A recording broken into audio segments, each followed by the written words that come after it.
నిర్మల్ జిల్లా అనంతపేట గ్రామంలో ఏసీపీ సోదరులు కలకలం రేపుతున్నాయి. గ్రామానికి చెందిన సల్కం అనే వ్యక్తిపై ఎస్ఐ రాజు కేసు నమోదు చేశారు. సెక్షన్ 323, 341, 29 కింద కేసులు నమోదు చేశారు పోలీసులు. స్టేషన్ బెయిల్ కావాలంటే 10,000 రూపాయలు లంచం ఇవ్వాలంటూ డిమాండ్ చేశారు. దీంతో ఏసీపీ అధికారులను సల్కం సతీష్ సోదరులు ఆశ్రయించారు. ఎస్ఐ రాజు 10,000 లంచం తీసుకుంటూ ఏసీపీ అధికారులకు రెడ్ క్యాండిడేట్ గా పట్టుపట్టారు. కేసు నమోదు చేసుకున్న అధికారులు దర్యాప్తు చేస్తున్నారు.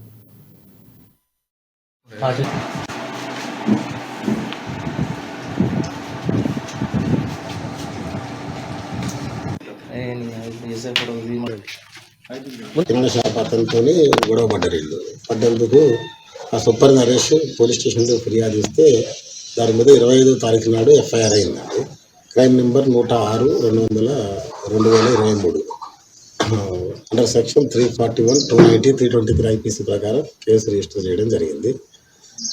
అదే రోజు వాళ్ళిద్దరికి కూడా నేరస్తులు ఆ కేసులో నేరస్తులిద్దరికి కూడా ఎస్ఐ గారు వాళ్ళకి 41 సిఆర్పిసి నోటీసులు ఇవ్వడం జరిగింది. సిఆర్పిసి నోటీసులు ఇచ్చాక కోర్టుకు పంపకుండా నోటీసులు ఇచ్చామని చెప్పి 10,000 రూపాయలు లంచం డిమాండ్ చేయడం జరిగింది. ఆయనకి ఇష్టం లేక వచ్చి నాకు కేసు ఇవ్వడం దరఖాస్తు ఇస్తే మేము ఈరోజు ఈ సల్కం తిరుమల గారు తన తమ్ముళ్ళ తరఫున 10,000 రూపాయలు